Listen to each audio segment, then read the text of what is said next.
what is a head coach, what's a manager, and yeah, I think it will go down the route like football clubs will, after like the Peps and these Klopps and all these big, coaches in the game have sizzled out. They want yes men. They want these PE teachers that all go, yes, I'll take the job because I'm happy to be here, but I don't know if that brings success, man. Football was popping off. Football was popping off. This last, the Christmas period's always crazy. There's so many games in a certain area, and 3 big clubs have lost their manager over this period. So That's Chelsea's manager's been sacked. No, they mutually agreed to part ways, sorry. First of all, as a Chelsea fan, how do you feel about this? Oh, I don't know where I sit because Maresca won a few things with us. It seemed like we were going somewhere, and now we've got this new guy in, Rosenier. I can't remember. I can't even say his name. Is he equally qualified, or no? comes He's in completely or is he untested? Less qualified. Interesting. Yeah. They're going with this whole approach where they're going really young squad, and they've gone, really young manager.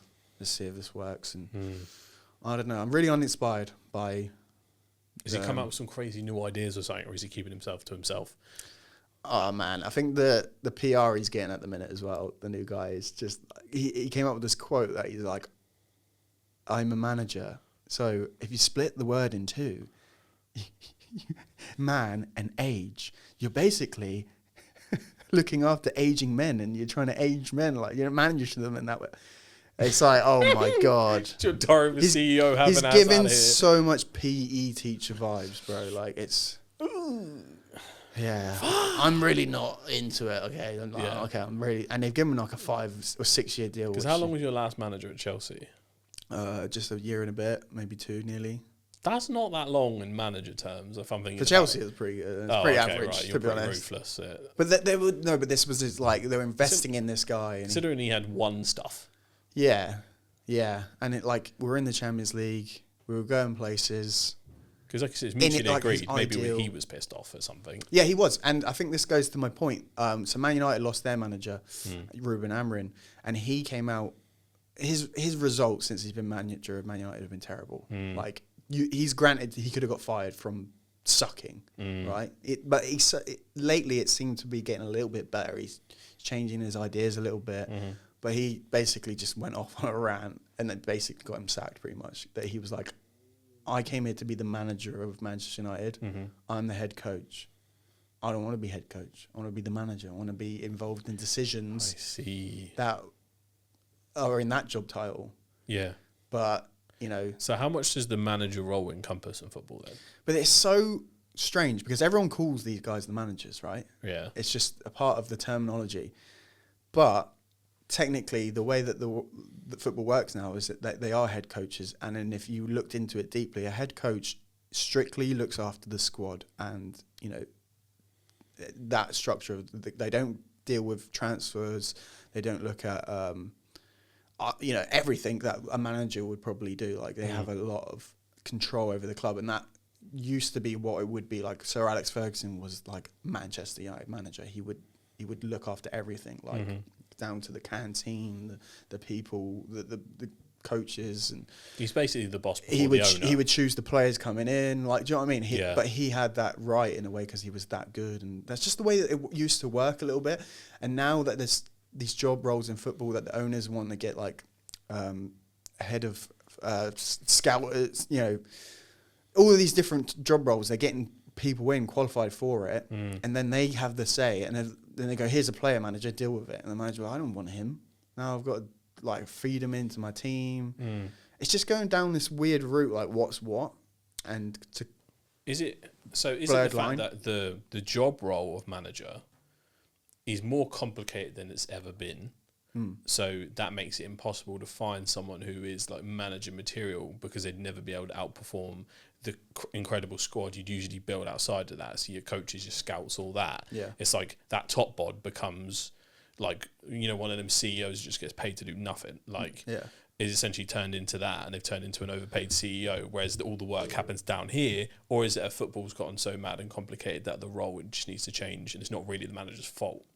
Well, it is technically a different job role, right? And if you're signing up to do, or you've historically done that, and that's what historically has been the case. All the top guys, right, that's what they're good at. They're good at like managing up, talking with the owner, who they want. They speak to the scouting department. They do all these things. But now, basically, owners want yes men coaches that will go, right, here's a player. We've bought him because our scouting department has done the research. So this is what fits our mold. Coach, do my vision. Yeah. This is what you're doing. But a lot of managers are...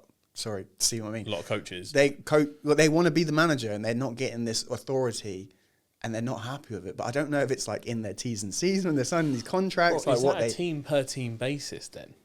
I think it's changing, or like maybe they're not promising or getting promised what they were told, or...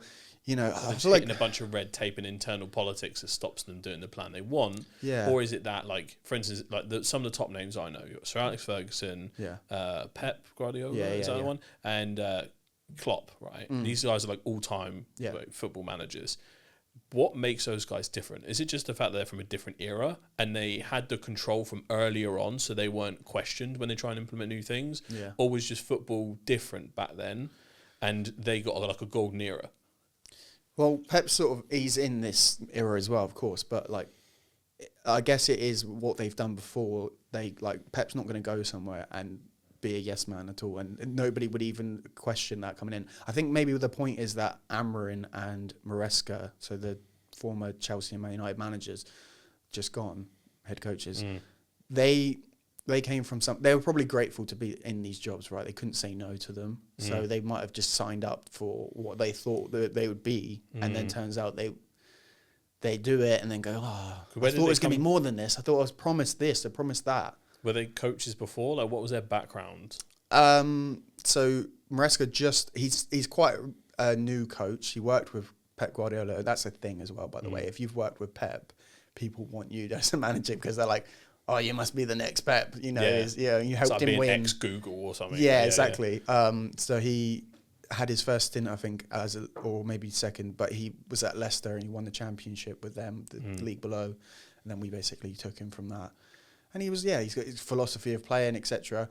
And Amorim was at Sporting Lisbon, and he won the league in Portugal, playing this 3 at the back, quite a different style of football, and they thought he could bring that in, but he didn't. The players couldn't fit the mould, and he wasn't changing for that, so they finished really low. So sometimes if they have a vision, and then it can be a talent thing where the players might play a certain way, because that seems like quite a drastically different style of footy than the Premier League could be used to. Yeah. And that could mean it could also be really effective or really bad as well. Yeah, and like the players that he had at his disposal weren't fit for that purpose, but he was very stubborn that he was like, no. But I get it, right? Yeah. This is the process you want to take, so stick by your guns. The board are backing you to adapt and maybe bring in some new people to do this, but then you've only got a certain amount of time to really prove it can work. Yeah, and it was suddenly improved. They finished 15th last year, I'm pretty sure, 16th. For Man United? Yeah, like the worst they've ever done. Never been in that position for like 10 years. Ever, really. I mean, they got relegated in the 70s, but like, you know what I mean? Like, the modern era of football, that's crazy. Talk about pressure, yeah.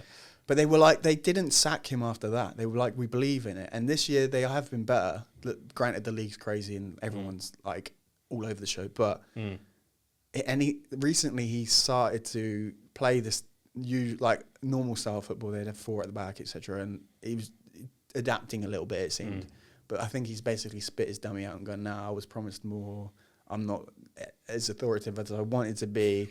And I think this just started this whole debate, like, what is a head coach, what's a manager? And I think it will go down the route, like football clubs will, after like the Peps and these Klopps and all these big, coaches in the game have sizzled out. They want yes men. They want these PE teachers that all go, yes, I'll take the job because I'm happy to be here, but I don't know if that brings success, man. Well, do you reckon they're going to go down the NBA route then? General manager and coach, 2 very clear different things, and just splits basically the football manager in half. That makes sense to me. I think this American way of running franchises, let's say, like they're trying to turn these clubs into franchises and have these roles come in. I think that is happening. I don't know if it's beneficial. Maybe that's the thing that is making it worse. But does it bring success on the pitch? I think that's just what the fans will debate. Well, the thing is, that's always down to the game plans you put together, which will always fall in the coach's realm anyway? Or are we looking at coaches as in, I'm the guy that keeps these guys fit and ready and practice the drills that the managers give? Because they're two different things. If you're a head coach, you have a theory, like, you know, have a philosophy on how the game should be played, and you want to get your team molded into that. Back in the day, you'd also go, right, I need players that fit, and I really want this player to play in this team. You know what I mean? Sir Alex would call up talent and be like, come to Manchester United, you know what I mean? We're going to win the league with you, son. Yeah. And, you know, and they'd go, yeah, because Sir Alex has given me the call. I'm going to go and I'm going to be a part of this, etc. But now, like, let's say this yes man wouldn't even be able to take the phone. They'd be like, you did what? You called who? Fine, bang, bang. It's probably not, you shouldn't have been doing that anyway. It's a bit sus. But, like... This does sound like more of an organisational thing then. So they'll be like, here you go, James. Here's Ronaldo, stick him in your team. That, which actually happened. Like, I don't think they wanted Ronaldo, but they were like, money from shirt sales, etc. Here's Ronaldo. And like, right, now I have to play Ronaldo. It's all these things. Changing my game plan, yeah. And that comes from on high. So I suppose I can sometimes... I suppose it does happen. But again, you then have to look at where does the personal responsibility start and stop from the coach and manager and like ownership? Because do owners ever get involved that much in footy decisions? Depends. It can vary club to club. But then some would argue the good owners don't really get involved. You know what I mean? They leave... That's the manager's job. They just leave it like, you know, they fund the operation. They obviously like... Because I find it hard to imagine that you'd have enough time to really be thinking about a good enough system of play to do the research, to do the film, to come up with counter-attacks for different clubs and counter each player, look at the health of your player, make sure they're doing things like... To cover all of that and still be on the phone doing negotiations and manoeuvres trying to get certain players as well. Again, in most other sports, that's a completely different job. But that's what Sir Alex and all these old boys used to do, you know what I mean? But that's how they had. In my head, football was simpler back then as well. Yeah.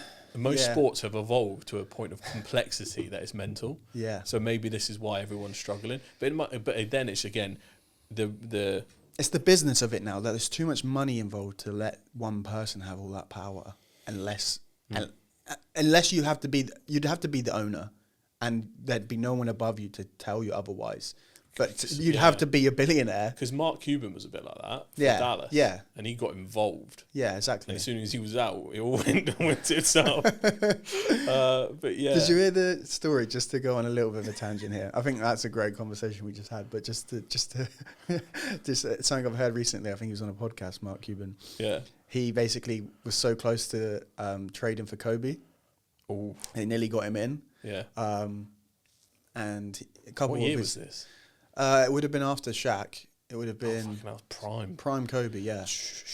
Yeah. And then he was doing some dealing. I think it came down. He spoke to a couple of the Lakers guys. And Rob Pelinka. Yeah, he got close, and I think Kobe even said yes.